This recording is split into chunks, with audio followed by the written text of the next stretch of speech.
گزشتہ ستمبر میں جب وہ بیجنگ کے تیانمن اسکوائر سے گزر رہے تھے، چینی صدر شی جن پنگ اور روسی صدر ولادیمیر پوٹن اس امکان پر غور کرتے نظر آئے کہ اعضاء کی پیوند کاری ڈرامائی طور پر انسانی زندگی کو بڑھا سکتی ہے۔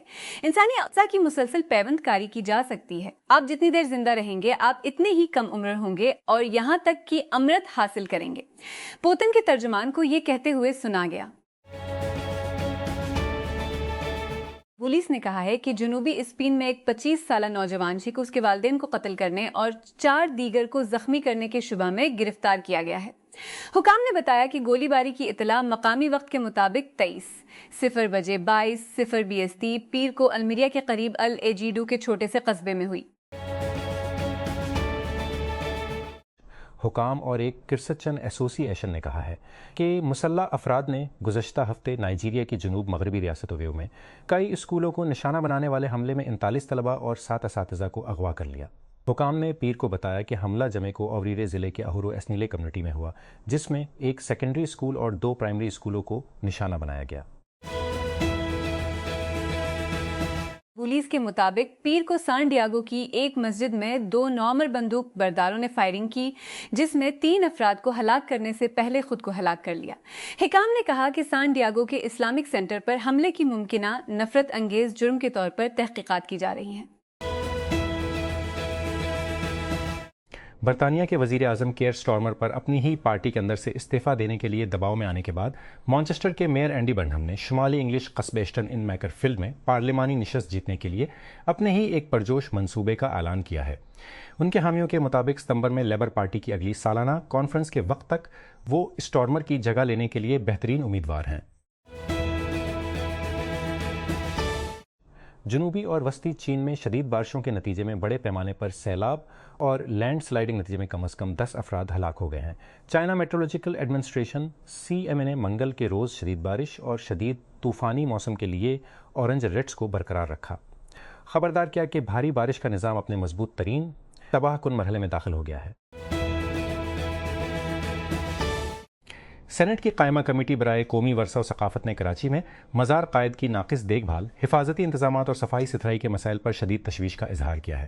پارلیمنٹ ہاؤس میں ہدایت اللہ خان کی زیر صدارت اجلاس کے دوران کمیٹی کے ارکان نے مزار کے احاطے میں منشیات فروشوں کی موجودگی، باڑ لگانے والے سامان کی چوری اور دکانوں کی صورت میں ناجائز تجاوزات سمیت متعدد مسائل کو اجاگر کیا۔ Pakistan medical and dental council نے پیر کو جاری کردہ ایک باضابطہ پبلک نوٹس کے ذریعے میڈیکل اینڈ ڈینٹل کالجز کے ذریعے 2026 کے شیڈول کا اعلان کیا ہے۔ نوٹس کے مطابق MDC AT 2026 کا امتحان ملک بھر میں اتوار 16 اگست 2026 کو لیا جائے گا۔ سندھ اسمبلی نے ڈومیسٹک ورکرز ویلفیئر بل 2025 منظور کر لیا ہے، جس میں صوبے بھر میں گھریلو ملازمت کے تحفظات متعارف کرائے گئے ہیں۔ یہ بل جو گورنر کی ملازمت تحفظات متعارف کرائے گئے ہیں، گھریلو ملازم کی تعریف کرتا ہے کہ کوئی بھی فرد جو گھریلو وہ تعریف کرتا ہے کہ کوئی بھی فرد یہ گھریلو کام انجام دینے کے لیے ملازم ہو۔ یہ کام کے اوقات، چھٹ حالات کے بارے میں واضح اصول طے کرتا ہے۔ وزیر اعلیٰ پنجاب مریم نواز کے سوتھرا پنجاب پروگرام کے تحت ملازمین نے تنخواہوں میں تاخیر پر ننکانہ میں ڈپٹی کمشنر آفس کے باہر احتجاج کیا۔ رپورٹس کے مطابق صفائی کے کارکنان بشمول خواتین عملہ اور سپروائزر جھاڑوں، بیلچے اور تالوں کو لے کر جائے وقوع پر جمع ہوئے اور عید سے قبل زیر التواء اجرتوں کی ادائیگی کا مطالبہ کر رہے تھے۔ پاکستان کی قومی اسمبلی ملک کی پہلی AI سے چلنے والی اسمبلی بن گئی ہے، جب قومی اسمبلی کے اسپیکر سردار ایاز صادق نے پارلیمنٹ ہاؤس میں منعقدہ سافٹ لانچ تقریب کے دوران AI پارلیمنٹ ماڈیول اور AI سے چلنے والے اسپیکر آفس کا باقاعدہ آغاز کیا۔ اس اقدام کو نیشنل انفارمیشن ٹیکنالوجی بورڈ نے تیار کیا تھا اور اس کا مقصد مصنوعی ذہانت، پیپر لیس گورننس اور ڈیجیٹل نظام کے ذریعے پارلیمانی کارروائیوں کو تبدیل کرنا ہے۔ بھارت کے سرکاری ایندھن کے خوردہ فروشوں نے منگل کو پٹرول اور ڈیزل کی قیمتوں میں ₹1 فی لیٹر سے بھی کم اضافہ کیا۔ ایران جنگ کے نتیجے میں خام تیل کی اونچی قیمتوں سے کچھ نقصانات کی وصولی کے لیے ایک ہفتے میں دوسرا اضافہ۔ ڈیلرز نے کہا کہ تقریباً 0.9 بھارتی روپے۔ 93 کے اضافے کے بعد صارفین نئی دہلی میں 1 لیٹر پٹرول کے لیے 98 بھارتی روپے اور ڈیزل کے 1 لیٹر کے لیے 58 بھارتی روپے ادا کریں گے۔ علاقائی ٹیکسوں کی وجہ سے قیمتیں ملک بھر میں مختلف ہوتی ہیں۔ ورلڈ ہیلتھ آرگنائزیشن WHO کے سربراہ نے منگل کو وسطی افریقہ میں ایبولا کے پھیلویش کا اظہار کیا، ایک براعظمی ہنگامی حالت کا اعلان کیا کیونکہ جمہوریہ کانگو DRC میں اموات کی تعداد 131 تک پہنچ گئی۔ وزیر صحت سموئل راجر کمبا نے کہا کہ DRC میں ایبولا کی وبا سے ہونے والی ہلاکتوں کی تعداد 513 مشتبہ کیسوں میں سے ایک اندازے کے مطابق 131 تک پہنچ گئی ہے۔ پڑوسی ملک یوگنڈا میں بھی ایک ہلاکت ہوئی ہے۔ ایبولا کے ایک نایاب تناؤ نے ورلڈ ہیلتھ آرگنائزیشن WHO کو بین الاقوامی تشویش کی صحت عامہ کی ہنگامی صورتحال کا اعلان کرنے پر مجبور کیا ہے۔ زیادہ تر cases democratic republic of Congo میں ہوئے ہیں، جن میں سوموار تک 100 سے زیادہ مشتبہ انفیکشنز ہیں۔ ایبولا وائرس کے اس تناؤ کے بارے میں جو ہم جانتے ہیں وہ یہ ہے جسے بندی بگیو کہا جاتا ہے۔ امریکی صدر ڈونلڈ ٹرمپ نے کہا کہ انہوں نے قطر، سعودی عرب اور متحدہ عرب امارات کے رہنماؤں کی درخواستوں کے بعد ایران پر منصوبہ بند حملہ مؤخر کر دیا۔ انہوں نے مزید کہا کہ پردے کے پیچھے اب سنجیدہ مذاکرات ہو رہے ہیں۔ ان تبصروں سے پتہ چلتا ہے کہ واشنگٹن اور تہران کے درمیان کئی ہفتوں سے بڑھتی ہوئی کشیدگی کے درمیان نئی مسفارتی کوششیں جاری ہیں۔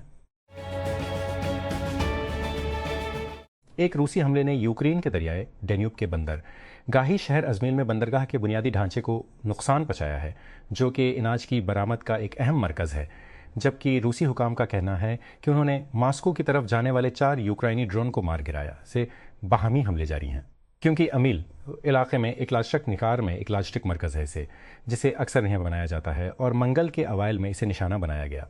یہ ڈینیوب پر یوکرین کی سب سے بڑی بندرگاہ ہے۔ 14 مئی یروشلم کے 1967 کے مقبوضہ مشرقی یروشلم پر قبضے کا سالانہ جشن۔ 10,000 الٹرا نیشنل اسرائیلیوں نے فلسطینی دکانوں اور رہائشیوں پر حملہ کرتے ہوئے عربوں کو مرد آباد اور تمہارے گاؤں جل جائیں کے نعرے لگاتے ہوئے پرانے شہر میں مارچ کیا۔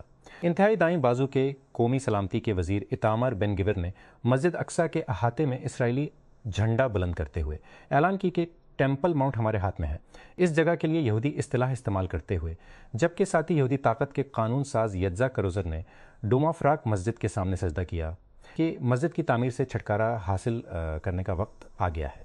مندر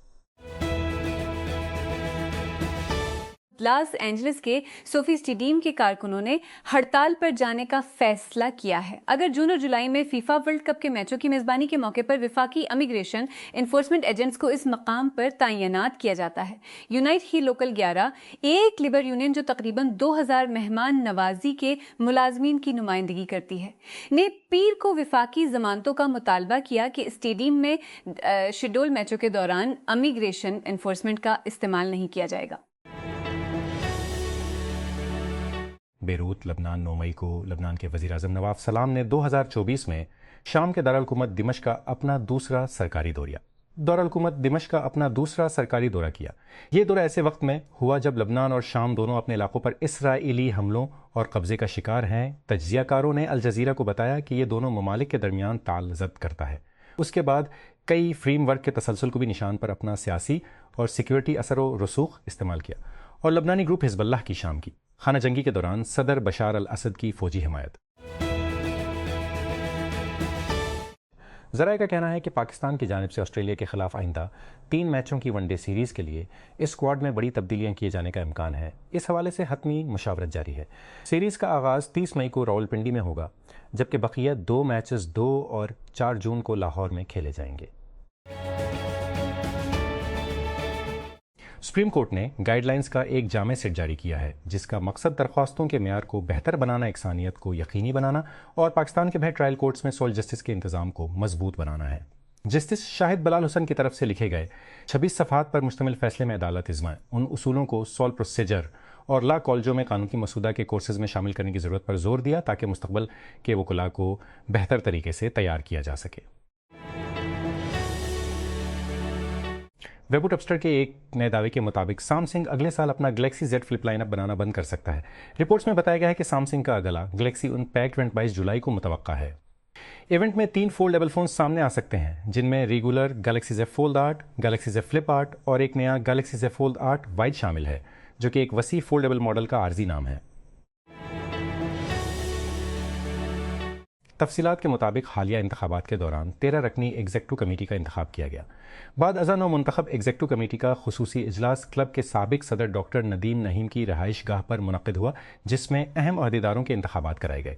مندرجہ ذیل اراکین کو متعلقہ عہدوں کے لیے منتخب کیا گیا۔ پاکستان کے ریڈ بالنگ کوچ عمر گل نے سلیٹ انٹرنیشنل کرکٹ اسٹیڈیم میں بنگلہ دیش کے خلاف دوسرے ٹیسٹ کے دوران ان کی اور شاہین آفریدی کی ایک وائرل ویڈیو کے بارے میں ہونے والی بحث سے خطاب کیا۔ یہ ویڈیو سوشل میڈیا پر بڑے پیمانے پر پھیل گئی۔ کچھ صارفین نے دعویٰ کیا کہ شاہین نے گل کی بے عزتی کی ہے، تاہم بات چیت کے کوئی تصدیق شدہ ثبوت نہیں ملے، جس کی وجہ سے آن لائن غلط فہمی اور قیاس آرائیاں ہوئیں۔ دانیال معین الدین کے ناول یہ وہ جگہ ہے جہاں سانپ رہتا ہے سے ایک اقتباس پڑھیں۔ Golden boy, Rawalpindi, Pakistan, 1955، 1970، 1979۔ 9 سالہ ادائی شانہ، جس کی ماں جنگ زدہ غزہ سے ہجرت کر کے 2 دہائیاں قبل جنوبی کیلیفورنیا میں آباد ہوئی تھی، پیر کے روز ان درجنوں بچوں میں شامل تھی جب وہ اسکول گول جاتے ہوئے مسجد میں خوفناک فائرنگ کے نتیجے میں کلاس رومز میں گھسنے پر مجبور ہوئے۔ سان ڈیاگو کے اسلامک سینٹر میں صبح سویرے ہونے والی فائرنگ کے چند گھنٹے بعد ایک انٹرویو میں شانہ نے کمپلیکس کی دیواروں کے باہر سے گولیوں کی آواز کے سننے کو یاد کیا، جس میں ایک اسلامک ڈے اسکول بھی ہے۔ جنوبی غزہ میں ایک چھوٹی سی سلائی ورکشاپ میں نسرین ارنتیسی ایک ڈھیر سے کپڑا کھینچتی ہیں اور پہنے ہوئے عروسی ملبوسات کو نئی شکل دیتی ہیں۔ جنگ اور بڑھتے ہوئے اخراجات کے درمیان ایک دھندلی روایت کو زندہ رکھنے کی کوشش کر رہی ہیں۔ اہل خانہ نے بتایا کہ وہ شادی کے نئے ملبوسات تلاش کرنے کے لیے جدوجہد کر رہے ہیں اور بہت سے ایسے مقامات کی تلاش کرتے ہیں جو ان کے بچوں کے لیے گاؤن اور دیگر قسم کے کپڑوں کی تزئین و آرائش کرتے ہوں۔ ریڈ میجک نے اپنے 11 پرو لانچ ایونٹ کے دوران چین میں ایک نیا گیمنگ ماؤس متعارف کرایا ہے۔ ماؤس میگنیشیم ایلومینیم الائے 20 کے ساتھ مکمل کاربن فائبر ٹاپ شیل استعمال کرتا ہے۔ یہ ڈیزائن پلاسٹک کی چیس استعمال کیے بغیر اپنا وزن 49 گرام تک لاتا ہے۔ وزارت آئی ٹی اور ٹیلی کام کی ایک دستاویز کے مطابق حکومت پاکستان نے انفارمیشن ٹیکنالوجی کے شعبے میں تعلیمی سیکھنے اور صنعت کی ضروریات کے درمیان فرق کو ختم کرنے کے لیے آئی ٹی گریجویٹس کے لیے national skill competency test NSC متعارف کرایا ہے۔ یہ اقدام ان خدشات کے درمیان سامنے آیا ہے کہ ہر سال بڑی تعداد میں ICT گریجویٹ پیدا کرنے کے باوجود مہارت کے معیارات میں عدم مطابقت اور مارکیٹ کی ضروریات کے ساتھ محدود صف بندی نے آجر کے اعتماد کو متاثر کیا ہے اور اعلیٰ قدر والی IT برآمدات کی ترقی کو محدود کر دیا ہے۔ سٹی ٹریفک پولیس لاہور نے عید الاضحیٰ سے قبل لاہور میں قائم کی جانے والی 6 مویشی منڈیوں کے لیے، جس میں ٹریفک کی روانی کو منظم کرنے اور تاجر کی روانی کی مدد کے لیے 200 سے زائد ٹریفک وارڈنز تعینات کیے گئے ہیں۔ چیف ٹریفک آفیسر لاہور سعید عبدالرحیم شیرازی نے کہا کہ سٹی اور صدر ڈویژن کے زونل افسران تمام مویشی منڈیوں میں انتظامات کی نگرانی کریں گے۔ منصوبے کے تحت 6D Ps SPs 18 sector in-charges اور 200 سے زائد وارڈنز کو ڈیوٹیاں سونپی گئی ہیں، جبکہ تجاوزات اور غیر قانونی طور پر کھڑی گاڑیوں کو ہٹانے کے لیے 6 فورک لفٹیں فعال رہیں گی۔